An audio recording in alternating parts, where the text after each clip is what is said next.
I was after Gary released his tapes. I was like, oh man, I wonder if I'm remembering these correctly. I think mine were sweet and romantic and blah blah blah blah blah. And then I remember telling Gary, hey, that I had a similar. I didn't tell Howard, tell Gary. And then Gary threw me under the bus one day. We were getting to somewhat of a tiff on air, and he goes, hey, Vinnie, tell Howard about your tapes. And Howard seized on that. And when I had to buy a Betamax machine so I could play the tapes. And Debbie would tell you, I was mortified. I'm like, oh my God, this is psycho shit. No one will ever see this stuff. And Debbie was laughing so hard. And then finally I realized this is really good for the show. So I gave them a small part of it. That was a bad idea. Gary, I think, got like 30 grand. What? Those like, tapes, those tapes scare me a little bit, Vinny. I got to be honest. But oh my, Debbie. Listen. I won't argue with you there. Does Dave say to you, "What are you doing?" Now, come on, you can be on the show, but now we've crossed the line. He was aware. There was one time where I do remember where Howard was really angry at Dave, and I don't know how much was wrestling or not. Like you hear the anger, and then he's like kind of smiling when you're in there sometimes, but it came off as really really bad. And I fought back and I defended Dave, and Dave called me and he said, I really appreciate that, which I thought was nice. He goes, I don't know what's going on with Howard. I always thought we had a high regard for each other. But a lot of it was just the wrestling and stuff. I think Dave might have been amused by it, maybe annoyed sometimes because I wasn't spending time. I should have been more attention to the show. But this was like, it was like 6 a.m, 7 a.m, 8 a.m. I mean, there were times where I would get into work at like 8, and I'd go there to do something. I'd be sitting in, there'd be something going on, and I'd be at my desk at 9 o'clock. It's like, not that it took anything away from those other things. So, but I don't know what he really thought, but I just love that they're good friends now, which is amazing. Yeah, and so the Howard relationship just comes from what, the CBS show, right? That's when you first kind of get to know him, and then you work with him, really it. And he just likes you, right? And he starts to like you, right? I mean, that's pretty much how he just decides, I really like Vinny. It's a combination of liking you, but even if he didn't like you, if he thought it was good for the show, you're in, so either way, it's great. But I actually met Howard before the CBS years. When I was at Comedy Central, I pitched, he ended up doing it, but we pitched it to him before. And he came in with his agent, Don Buchwald, and we pitched cameras in the studio. And he said, I don't want to do that. It'll ruin the surprise, Then he pitched him a one-on-one interview show. Do you remember when he had a show? Yeah. I remember when he interviewed Phil Hartman, and he brought Phil's wife out at the time, and she was on camera. And then later on, what ended up happening was so freaky. But like that, so that was the smarter thing what they did, because that started a relationship with them. And then when Howard was ready where the technology got better with the lipstick cameras and you could really hide them, those old shows look amazing. I mean, Doug Goodstein, I know you had Doug on, was part of that team, and Ganji, an incredible, and Scott DePace. What those guys did is amazing. Those shows, I mean, and we're talking like thousands of shows. Not, one radio show might yield 4 episodes, right? So I want to get Scott on here. I don't know if he's interested in talking about it, but I think about that. Sure he would. So many cameras, so much going on, especially in that little studio. But then when you get the bigger studio, plus Howard has an angle that he wants, so he'll call Scott in to yell at him because the angle he doesn't like, which is always funny to me. Right. What was it like when Howard would go on Dave? Because Howard always made a big deal of this, and I know Dave, I'm assuming, really enjoyed because it was probably very easy for him that night. What was it like for you, though? Because you're sort of that in-between guy. Did you just get to... worlds colliding. It was great, except for one time was horrible, and I'll tell you that in a second. But it was like a circus. It was great. 52nd Street, 53rd Street, which is the side entrance. It was like the Beatles are on. It was crazy. All the fans would be out there. The paparazzi would always be lined up, but they were out in full force whenever Howard was on, and Howard would be very generous with his time and linger out there and sign autographs and take pictures. And then it would be...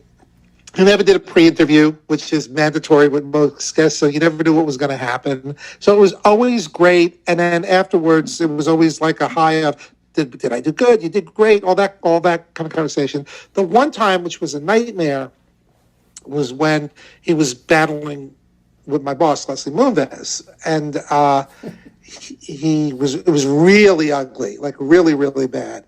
And he said he was going to wear something on the show that to make a statement. And I'm like, no, don't, you can't. This is wrong. Da, da, da.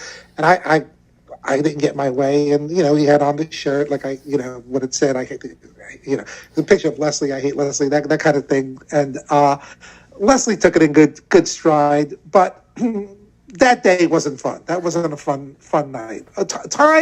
Tragedy was time. A lot of time yields great stories and comedy, but in the moment, it was pretty ugly. Well, how hard was it? Because Dave's your boss. Howard wants to come on. He wants to do some weird stuff. I mean, does Howard? Are you and him conduits to each other, or is it Howard still just doing the? No, I'm just trying to. He's laughing at my torture, and really, my boss was Leslie Moonves. It was Dave and Leslie, But I was a CBS employee, not an employee of Worldwide Pants. So it was dicey. It was a minefield everywhere you went. All right, so you're known most famously on the Stern Show for Restless. I never saw the video till yesterday when I was doing research. I actually researched for these things, and I saw the video of you guys doing it. And I think the problem Howard had, obviously, first was that you did it in his studio, around his studio on off hours. So did you know that would get out? Did you want that to get out? Because the story's actually different. Okay, I did that.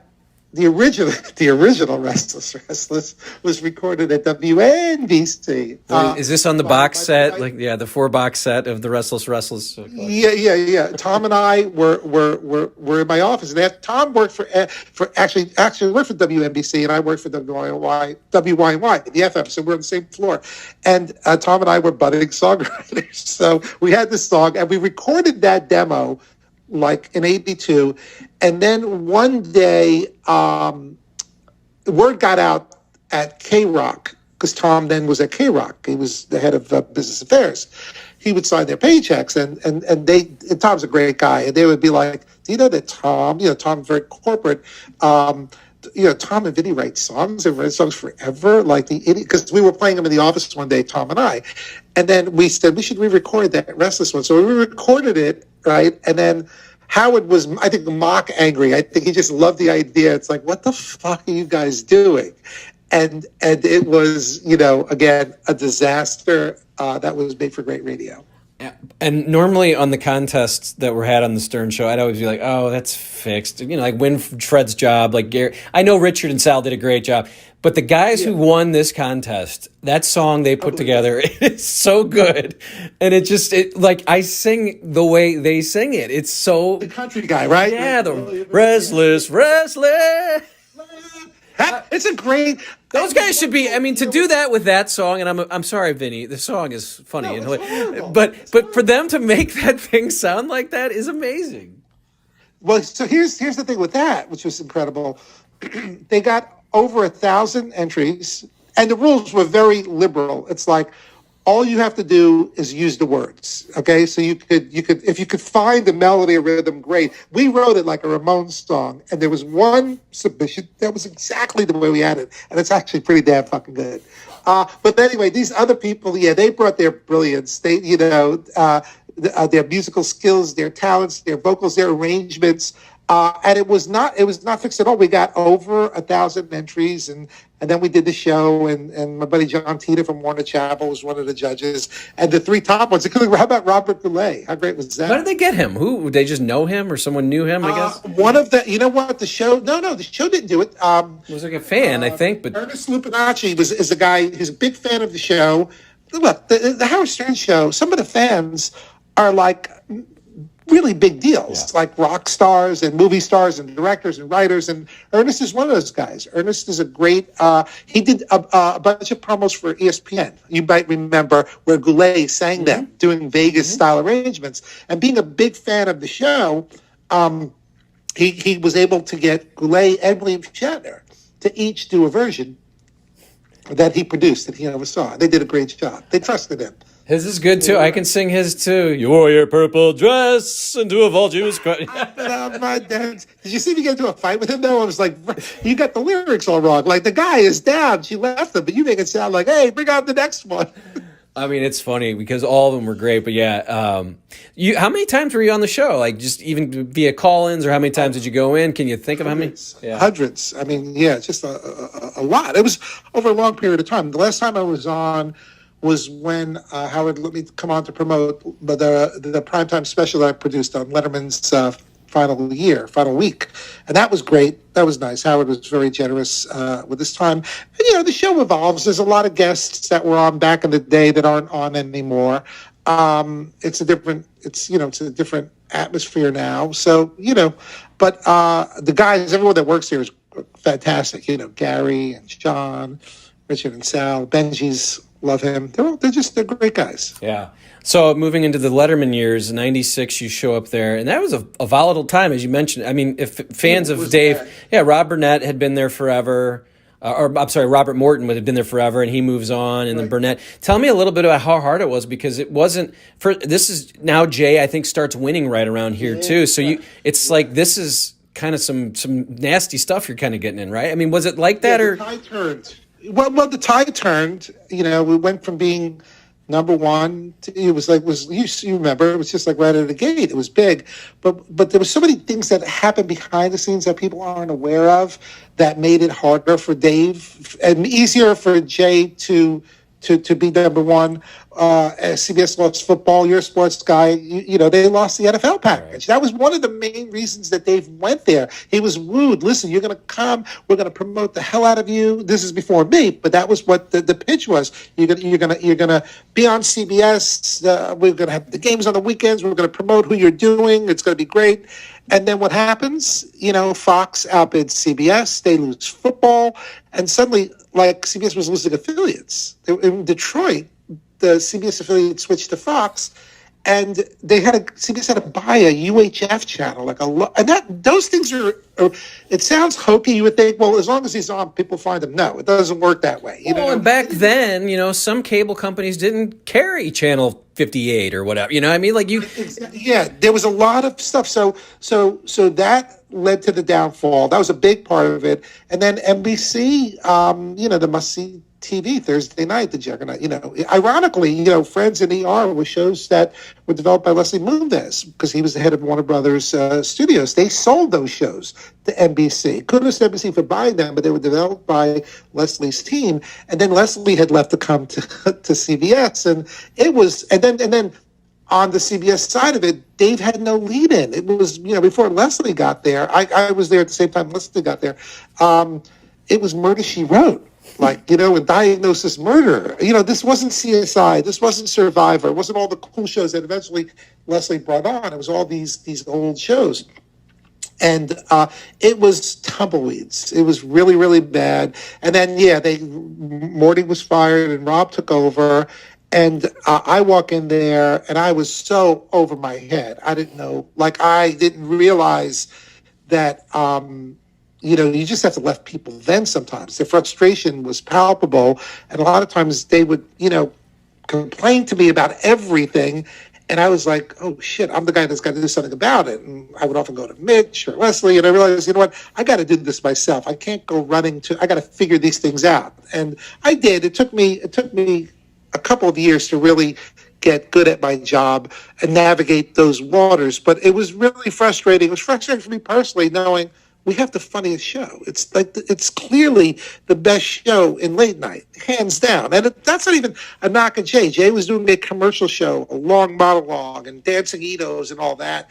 And Dave and Robert, they're almost like a parody of a talk show, right? It was really funny, but yeah, it wasn't mainstream enough, I guess, at that time. And the lead-ins were horrible. So it was a combination, and that's what I did for almost a whole run. It never really got good, we'd have peaks, Dave had bypass surgery. Oh, we won that night. And then it's like the next night, it's like back to normal, people wanted it when there was something in it for them. The show after 9/11 was one of the most incredible shows in TV. We didn't even know, can we do shows like this again, and Dave figured out a way to do it. Yeah, one of the the retrospectives. I don't know if it was the one you did or CNN. All of I consumed all of them. I was a huge fan of Dave in the 90s or early 80s, late 80s, 90s, right. And even the CBS stuff was fun. But I think Conan said it best. He goes, it was the anti-talk show. Johnny Carson had this giant band and everything was slick. And Dave would walk out and he would throw pens and he would hit the camera and you would hear things in the background. Barbara Gaines would be screaming. And it made me realize that's why I loved it. And it's why I really got into broadcasting. I was always consumed by what's going on in that background. What did he? And then he would stop the show and go, what are we doing? How much time we got, Morty? And we would just say that as kids. Hey, how much time we got, Morty? So I loved the show. Tell me, so what was your day-to-day like? I mean, are you just basically kind of the liaison? Hey, Dave wants to do this. Can we do that? I want to get Dave this. Tell me what your day-to-day, There was a production meeting every morning at 11 o'clock. I had offices at Black Rock, which was the CBS headquarters, and I had a little office in the Ed Sullivan Theater, which I hardly used because I didn't want to get too close. I didn't want to be the hovering, nervous network executive. I gained their trust, and the production meeting was all the mechanics of that night's show, and then that would end, and then I'd sit with the producers, and then we'd get into all the other real stuff that's going on, gossipy stuff, gallows humor, last night's show, who's upset with who, and everything to do with the network, to do with Dave, to do with a sponsor, all those things. So I would deal with all of that, digest it, figure it out. I would go back to Black Rock, my office there. And what was great is I worked with like the best people, the head of marketing, the head of research, head of sales, head of promotion, press. And we would be talking all day long. They needed something from me. I needed affiliates, that world. That was like a big deal. Affiliate relations. They needed a special promo. They need all these things. So I was one-stop shopping for everyone in the network. And they hadn't had that before. Before, when Dave launched, they said, we don't need a network executive, leave us alone. And the network was like, fine. And then when they needed help, they were like, when Rob took over, he goes, I need a partner. So I became that guy. And then kind of same thing with the show. The show would also dump all their needs, wants, frustrations on me. So I would kind of digest it all, synthesize it, figure it out. And it was every day, every hour, there was something going on. And then there would be rehearsals would be in the afternoon. I only went if I was on the show, or if I had a bit that was on the show, I'd go. Otherwise, I wouldn't even. I'd get scripts, make sure everything was okay. No bad sponsor mentions, that kind of stuff. And if there was language issues, I would deal with it as much as I could beforehand. But really, I would try to get there within minutes of the show starting. Took my place in the control room on the back deck behind the director with the other producers, and that was like fasten your seatbelts. You don't know where this is going to go. And there was a great story that involved McCain. And remember when John McCain was running for president? McCain-Couric, right? Right. He was supposed to do the show. He bailed at the last minute, and Dave was like, okay, well, all right. And then I'm sitting there, and in the control room, you know what it's like. There's monitors all over the place. And we actually had a feed from 57th Street where the other stuff, and we could see Dad Rather getting makeup on and all that kind of stuff. And it was really, no one was allowed to use any of that footage, but it was like, okay, well, that's cool. And we see McCain-Couric sitting down, and this is in the control room, right? And Dave doesn't know this. And we see John McCain like sitting there, and they're like, is this happening now? I'm like, it can't possibly be. I'm sure this was a pre-tape. And I'm like, holy shit, it's happening now. And they're like, we got to tell Dave. And I'm like, wait. I said, just hold on one second. So I got into an argument with one of the producers, and I'm like, I wasn't saying no because I knew this was gold, but I was like, you have to let me just get ahead of this for 1 second, just 1 second. I wanted to make sure that my boss, Leslie, knew that, because I knew it was going to blow up, right? And there was like, our rehearsal footage would go to 57th Street, and I know the show wouldn't like if they took a video of an uncompromising Dave moment, So it's just like, just be careful here. So we took it outside. We took our fight outside. I'm like, just give me 1 minute, right? I went back in there, and there's a phone. And Dave was talking to Keith Olbermann. Keith Olbermann was the go-to last-minute guest that we would bring in. And I remember I went under, and I was like, and I whispered, I said, listen, again, like the bus voice, an amazing thing's about to happen. I just want to give you a heads up. Like, it wasn't, are you okay with this? Because I couldn't put him in that awkward position. It was like, just, we're about to steal the feed. John McCain, is doing McCain-Couric when he said he was going to Washington. Okay, fine. So I go for it. They tell Dave, and then boom, magic happens, which was wonderful. And I was just trying to make sure that everybody was covered, that my boss wouldn't get a surprise from a pissed off John McCain or a pissed off Katie Couric. How dare you take that feed, and I did that, and it was wonderful. This little 5-minute stuff we've done here is so amazing to me because, and I'm not trying. You call in on a bus to the Howard Stern show, and you're talking to Stuttering John, and you're just goofing around, and then you're making these giant decisions for the number 1 or number 2, whatever it was. Or number 3, I remember, was this big billboard. Right. I think this is amazing because in my head I always thought, how is Vinnie a vice president? But that story right there, you just seemingly have what you need to sort of massage everybody, and that is really what that job seemed like it was. Yeah, but that's a great story. To figure that out. That's a great story to kind of just get inside the head of how it worked. How much did you deal with Dave personally? Because it seems like he doesn't want an executive, but it seems like he's starting to trust you. Tell me a little bit about just your interactions as those years go on. You were there almost 20 years. You were 20 years. Over 20 years, yeah. 22, 21, 22. Our conversations, they were always cordial. He was complimentary. There were some years, like, 1 year he gave me this beautiful Christmas gift, which he didn't do that to everyone. And so it's just like, what? It's just his way of showing you his appreciation for you. That's all. I didn't need a gift, but it was wonderful to have the moment like that. But there were, my interactions, there's no high-fiving there. With Howard, like, you could actually celebrate a victory, and there was none of that. So unfortunately, my direct ones were one was really sad and one was really awkward. The awkward one was when the writers wrote a bit where Dave interviews the world's greatest Austin Powers fan, which was typical, like, late night humor. There is no world's greatest Austin Powers fan, but the idea that there would be an Austin Powers fanatic who would be dressed like Austin Powers, and all he would do was say shagadelic baby, or groovy, all those kind of those buzzwords. Surprisingly, that movie had a lot of them, right? And so there I am in my Austin Powers outfit, and Dave is interviewing me. And all I'm supposed to do is get in his face and just yell at him. There's no script. Just yell, groovy baby. Do I make you horny, baby? Shagadelic baby. And Dave's supposed to look at me like I'm an idiot, right?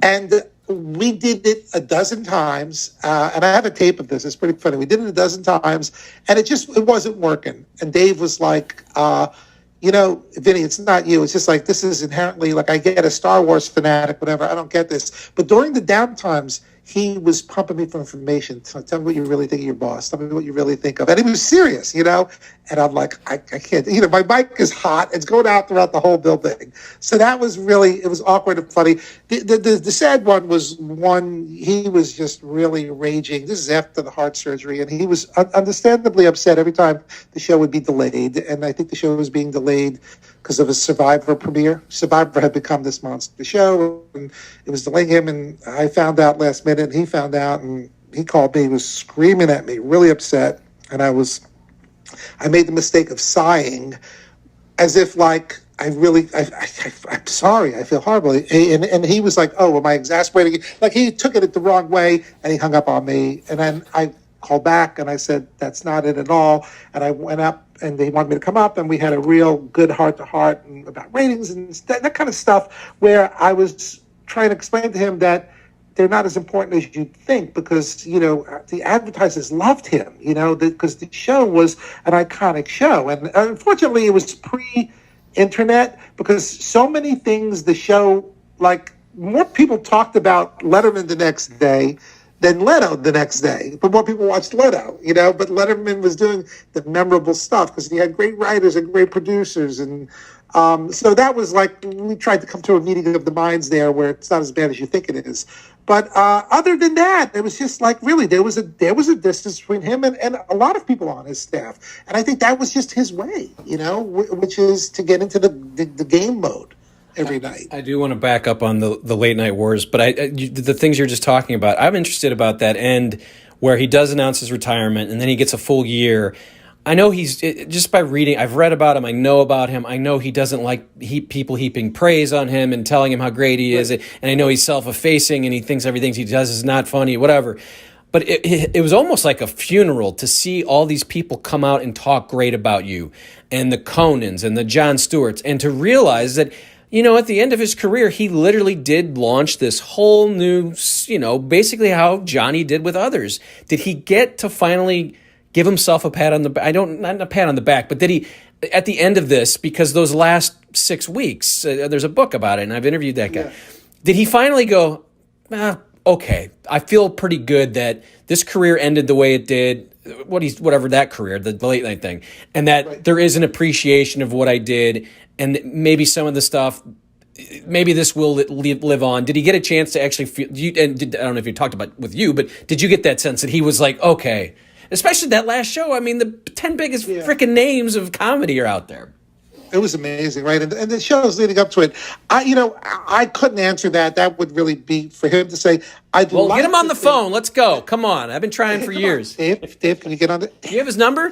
Yeah, I was gonna say, do you have his? Can you call Dave right now? That's a question for real. Can you get on the? Can you get him on the phone? I'm sure he would take it. Okay, I'm just curious. All right, but go on about the question. I'd like to think that maybe if he didn't feel it at the time, he feels it by now because he did have a second act. It's like what he's doing, these one-on-one interviews on Netflix. I think that's more, in some ways, probably more fulfilling for him than having to talk to, someone from Dawson's Creek. I mean, this guy was interviewing people. He was more famous than most of his guests, that were on the show. So I'd like to think he appreciates and feels the value of it, but I couldn't answer that question. What was it like during he got to kind of watch from afar the Jay Conan stuff. It seemed like it really reinvigorated him. It seemed like he was really into watching this from afar. I don't have a dog in this fight, but what were those days like in the office? It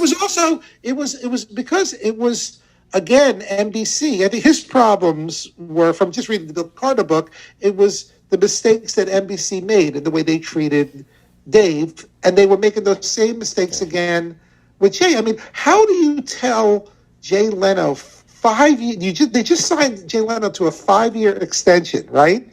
And then Conan goes ballistic, and then they go, okay, Conan, we'll give you the show in 5 years guaranteed. And they go back to Leno and say, in 5 years, you're done.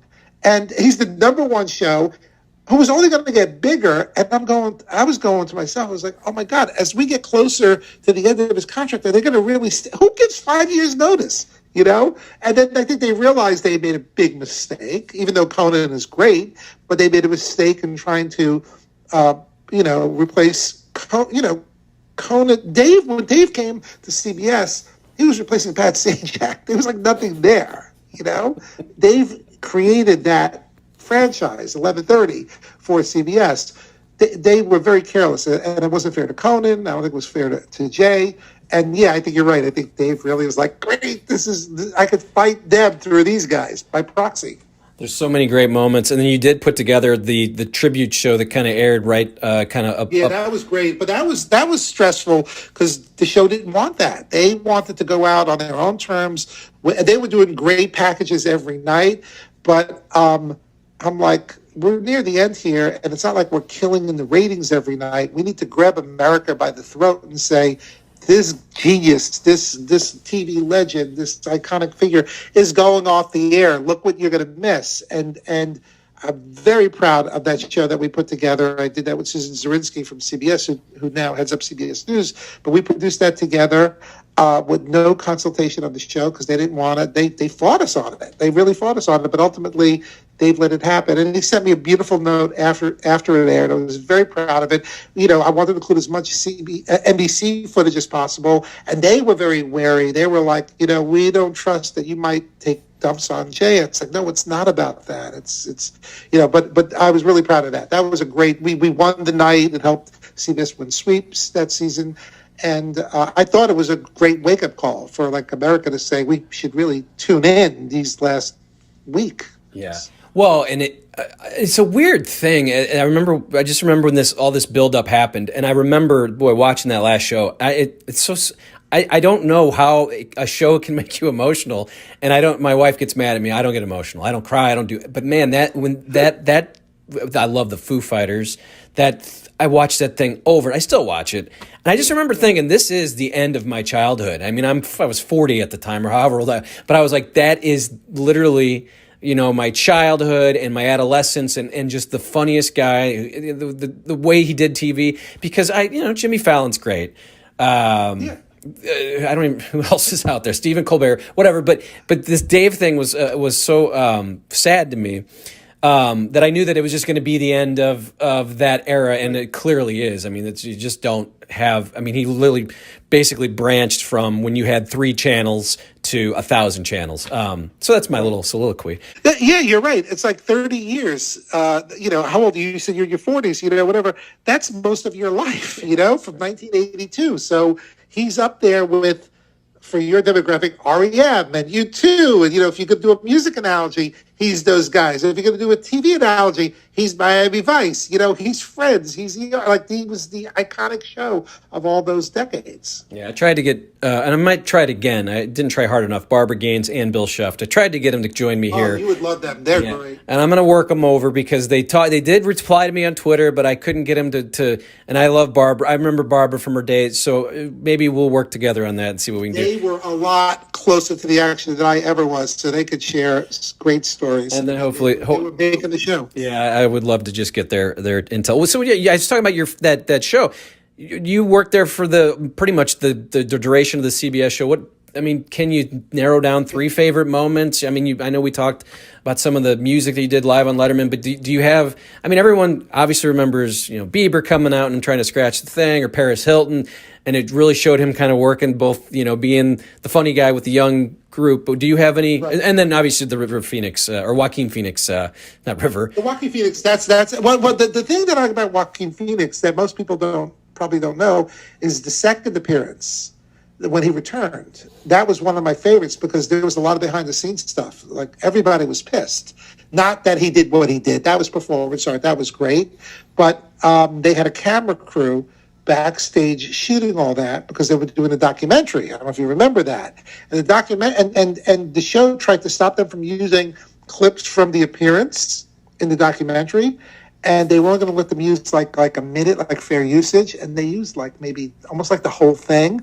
And that really, really pissed everyone off, I think, including Dave. And he confronted him on the air about that, Joaquin. So that was awkward because that was real. That was real shit. That was great.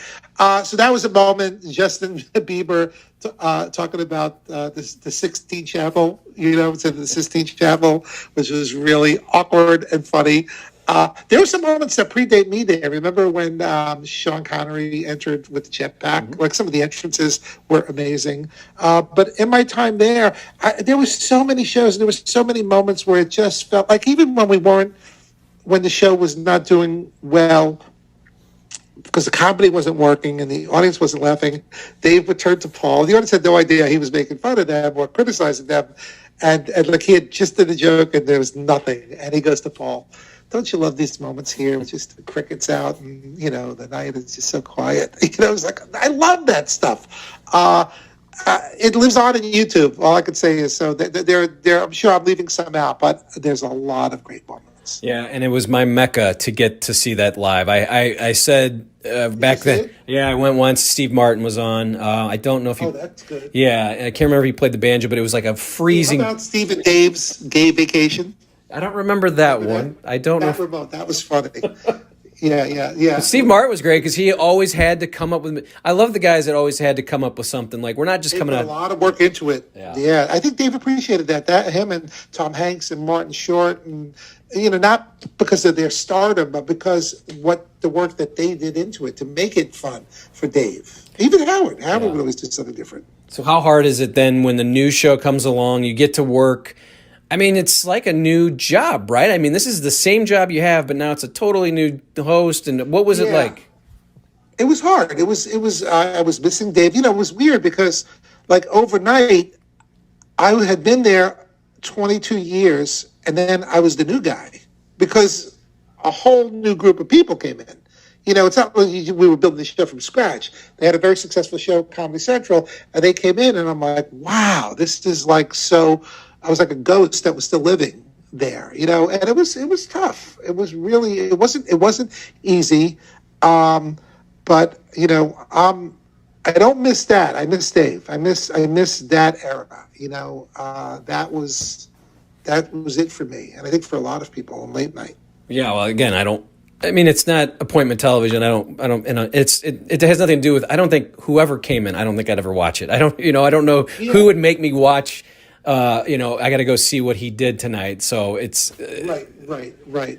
What? So we're at the point now. I've kept you longer than but I really enjoyed this. You probably have too much material here. Is this going to be a two-parter? What are we doing? I enjoyed it. Is this a box set? Yeah, well, part 2 starts here in a moment. But just again, I want you to be able to make sure you say kind of what you're up to nowadays, and just kind of get people to know what you. I know you're writing some musicals and plays, Restless, and maybe a tribute to Debbie.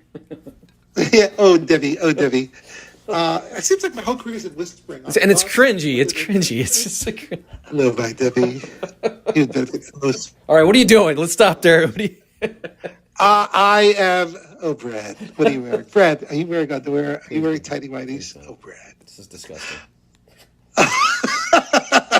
I sound like what's his name? Sulu. I was gonna say Pat O'Brien. When he called. Oh God! No! Oh, please don't put me in that category. That's scary. Hold on. I'm trying to remember what he said. Hold on. I got to remember. How did he? Oh God! Coke. We'll do some Coke. That's right. How did? Oh, because I'm getting you and him confused now. All right, will you stop confusing me with that? All right, go ahead. Sorry. What are you doing these days? That's funny. I love it. Keep that all in. I'm busy. It's my busy season. I'm writing. I'm writing a new musical with my writing partner Frankie Keene. She and I wrote Hereafter together. Hereafter was big. It was big in Argentina. It was really off Broadway, but it was appreciated by that audience a lot. And there were 3 productions of it there. I want to try to get it going in Korea, and someday bring it back here. But I'm writing a new musical with Frankie. I co-wrote a half-hour animated pilot that we're pitching now, and a game show, and keeping busy, working on some Zoom ideas, and talking to you. COVID has changed our world, but we're still out here working and doing it. It really has. It really has, and it's a new world order, and it's interesting because we're all in the same boat. Like everyone. When I say all, I mean everyone. Celebrities, talent, writers, producers, we all have to figure out how to do it a different way. Hopefully not forever, but and what you're doing is great, that you could do these interviews. I love it. Yeah, I do. I want to ask one last question, then I'll let you go, because I want that last, like I said, those last couple of weeks, and again, Scott Ryan wrote this wonderful book. If people are Letterman. I spoke to Scott about that. Yeah, and he was great. The book is great. I actually I don't read a lot. I read his book. What was it like for you? Because I don't think you're part of the booking, but you see that, oh my God, Norm Macdonald's coming in tonight, and then Bill Murray's coming in. What did you have any say, or what was it like just to see the names? They didn't need me for that, and I was just like, I knew inevitably everyone was going to be there. I was concerned. I didn't see Regent on the board for a while, and then I think they used him in a walk-on at the end, and I thought that should have been probably a longer interview, and maybe I'm remembering it wrong, and he did do that. I have to kind of go back, right. But the thing that sucks, unfortunately for me, is that part of the last few weeks, we had a Crash produce a 90-minute special to cover 30 years in less than 2 weeks. So by that point, I wasn't going to the tapings. I was immersed in an edit bay with Susan at the broadcast center doing that, so I missed some of that. And then for the last week, although the last show was frustrating for me, it was actually really, and I butted in with Barbara on that. And I think it's in the book, and I think we might she may remember it differently. Maybe I'm remembering it differently, but I remember saying to the show, and I'm not a genius for saying this, is like, this last night's going to be, there's a lot of show here. If you want, I'm sure I can give you 90 minutes. I can give you 2 hours. No. Dave wants to do it. The 1 hour show. I said, well, it's going to be difficult to undo this at the last minute, but because we had Corden on by then. We had a very popular show at 12:30, and you just can't assume you could do that. But that's my job. I would call Leslie and the president of the network, Kelly Call, and figure out, like, hey, for this one night, and they were like, no, we're fine. And then I'm watching the show and I'm mortified. I mean, it's great and it's beautiful, but I'm like, this is so fucking long. And then they say, well, we'd like that extra time now.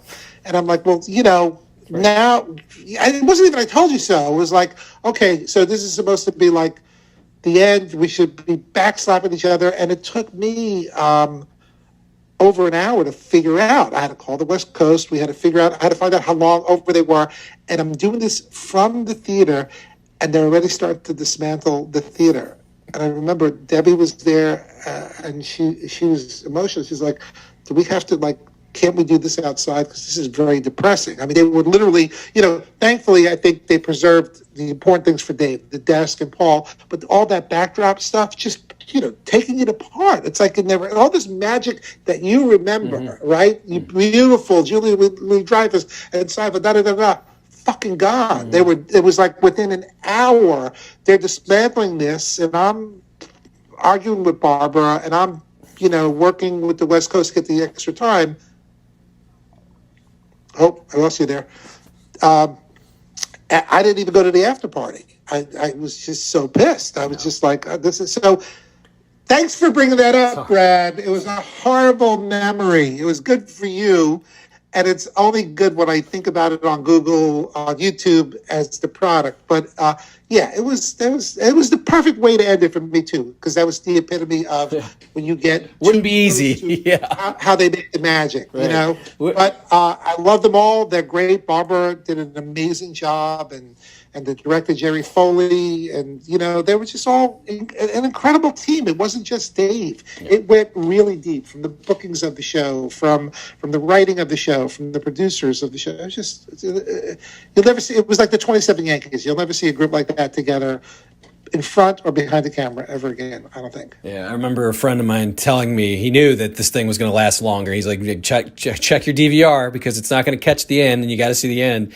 And then the great story, again, I'll refer to it one more time, but Barbara having to put that montage to the music live, and now it doesn't fit, and there she's taking things in and out, and it just, as a producer, thinking about, and this, I used to do sports shows. This is nothing, okay, well, she's working on the Letterman finale, and she's sitting there trying to make this thing fit. So I love. What I remember from that is her fighting me, saying that I can't have certain clips for my montage, which is going to be a prime time. And I'm like, are you fucking kidding me? Like, you don't want to let me have, I'll give you this, but you can't have that. And I'm like, oh, we could both have it. We both should have it. So, see, everything that's a good memory for you is a bad for me. So stop talking, Brad. All right, that's going to do it. I appreciate Vinnie for joining me. This was, I had a great time. I did. Go to my website, VinnieFavale.com. VINNIE Favale.com. All right, Vinnie, that's where we'll go. And appreciate Vinnie joining me here on Here's the Pitch. It's STLMasses.com, my sponsor, Masses Restaurants. In St. Louis, 5 locations. Go to that website. Check out their menus. If you're in St. Louis, drop by. There's locations all throughout the area. You'll love it. I appreciate Vinnie for joining me. Keep subscribing, liking, and commenting. There'll be more interviews like these coming throughout the year. I thank everybody for joining me, and we'll see you next time.